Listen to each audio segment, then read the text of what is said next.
In this video, I'm going to reveal to you the psychological tactics that the Jehovah's Witnesses use to pull in seemingly ordinary people into their sect and make these people to stay even when their doctrines seem extreme. And it is important for you to take note of this because you may be the next victim of the Jehovah's Witnesses. These tactics are not accidental. These are well-calculated, well-orchestrated tactics. And Jehovah's Witnesses target a particular kind of people as other cults do. They don't just go for anyone.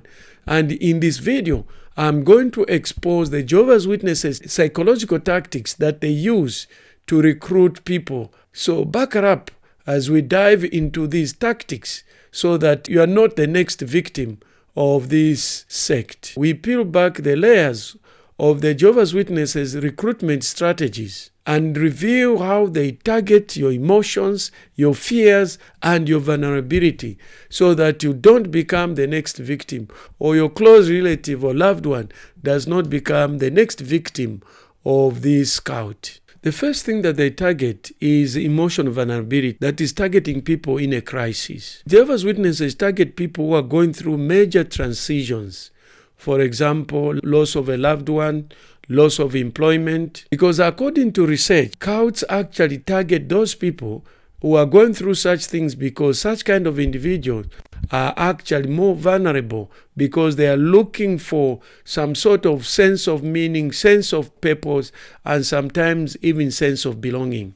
According to research on cult recruitment, such vulnerable individuals are more likely to seek solace in religious or spiritual practices, like 2004. For example, a witness may approach a widow, provide comfort, emotional support, and companionship, and actually promising answers to grief or loneliness that they are feeling.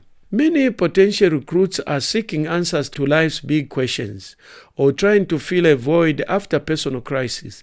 Jehovah's Witnesses provide clear-cut answers to moral and existential questions, particularly around concepts of life, life after death, Armageddon, and salvation. Research has shown that cults actually provide clear-cut answers that are without ambiguity to people who are going through challenges. This is compelling for people who need stability or who are going through fear or fear the unknown. So the next step, after they've established this, then they are going to provide personalized Bible study. And based on the recent changes that the Jehovah's Witnesses have made, in the past they used to count hours, like hours you've clocked in.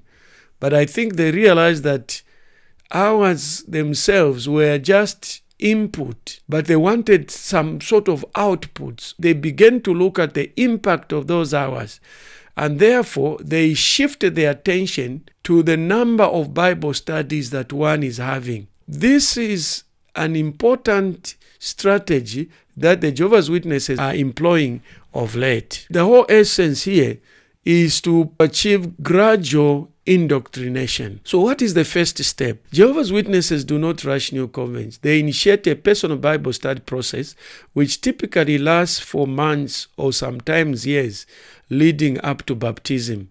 This extended interaction creates a bond between the recruit and the witness, which is crucial for psychological dependence. On one of the WhatsApp groups that I'm on, entitled Exposing Jehovah's Witnesses, there's a lady who gave a personal experience of how she was approached by a Jehovah's Witness, and she began a Bible study for quite a long time.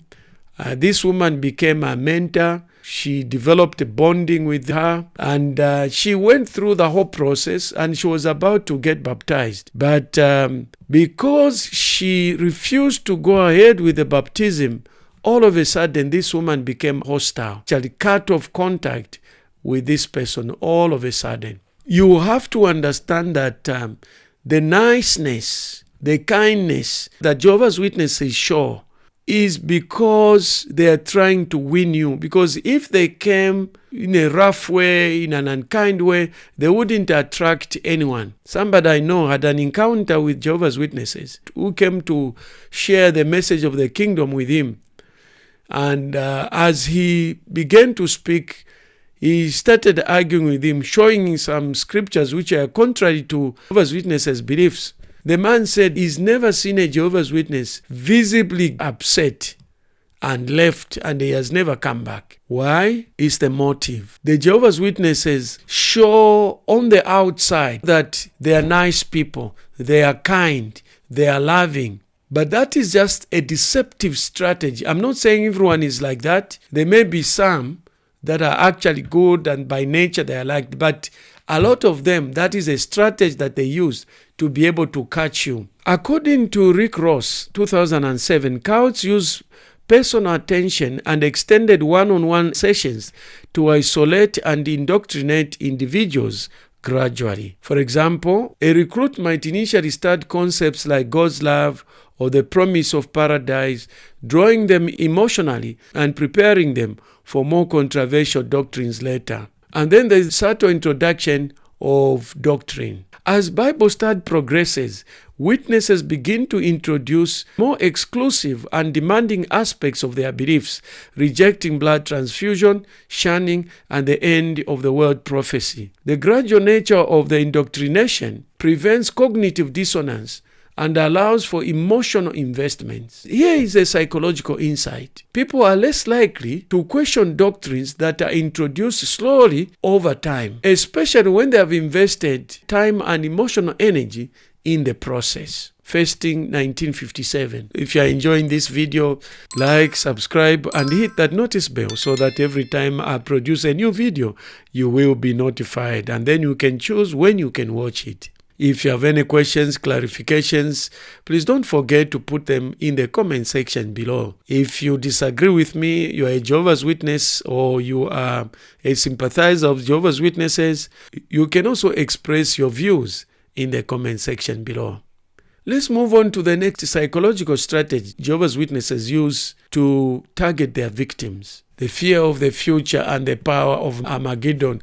I don't know how many times I have been threatened by Jehovah's Witnesses who watch my videos with Armageddon. And unfortunately, when they threaten me with Armageddon, I also counter-threaten them with the reality of hell. And recently I told one viewer, I said, I'm not afraid of Armageddon, because according to John chapter 5 verse 24, he who believes in Jesus has passed from death to life. Fear is a tool of control that Jehovah's Witnesses have used. And the challenge with the changes that they are making, they are actually reducing that power that fear has. And they are going to find themselves in a lot of challenges. One of the most powerful psychological tactics Jehovah's Witnesses use is the promotion of Armageddon. They believe that the world will soon end and only witnesses will be saved. This apocalyptic belief resonates with individuals already fearful about the future or living in uncertain times. Research insight. Research shows that people who are going through challenges or people who have fear of the future are more likely to join groups that provide simple, definitive solutions to complex existential questions. Latek 2004. For example, a person fearing global warming, economic collapse, or political unrest may find reassuring in the message that Jehovah's Witnesses have the true knowledge and can survive the apocalypse. The other thing that they do is that they create a black and white worldview. First, they appeal to certainty. Jehovah's Witnesses often offer a stark dichotomous view of the world. Those who accept the truth, witnesses, and those who are outside the worldly. For many, this certainty is a relief. The world feels complicated, but the teachings of Jehovah's Witnesses offer clear rules to live by. Let's look at the research reference. Cults often offer a simplified view of morality, framing the world in terms of us versus them. Longon, 1993. For example, A recruit tired of gray areas in life finds the black and white approach to moral decisions within Jehovah's Witnesses appealing. The other thing that you have to understand with Jehovah's Witnesses is that they target people with very little Bible knowledge, because this is as good as writing on a blank slate. So because everything that they are teaching you is the truth to you, as they've branded truth to belong to them. So you go along. They actually normally don't like people who know something or who question them. I have done a video entitled "The Verses That I Showed Jehovah's Witnesses That Made Them to Flee and Never Come Back." If you're interested in that video, I'll leave a link at the end of this video. Since that time, Jehovah's Witnesses have never come through my house. I've never knocked on the door, and I have not even seen any Jehovah's Witnesses pass through my street. Maybe they do pass when I'm inside the house. I'm sure they've labeled my house as a no-go area. Verses I showed Jehovah's Witnesses that made them to flee. The guys fled. They told me they'll come back, and that was the end. If you have enjoyed this program, please don't forget to like, subscribe, and hit the notice bell so that every time I upload a new video, you'll be notified. If you have questions, you are seeking clarification, or you want to challenge what I've said, please put your comments in the comment section below, and I'll be more than ready to respond to you as soon as I can. In the next episode, episode 2 of this video, we will dive deeper into the psychology of those who become converts, including how they rationalize the contradictions in doctrine and how they justify shunning families. Stay tuned for a deeper look into why so many people are trapped in the Jehovah's organization. Remember that this is a 4-part series. To watch the whole series, click on this link. This link shows the episodes that are currently available. To watch the verses that I showed Jehovah's Witnesses that made them to flee, click on this link.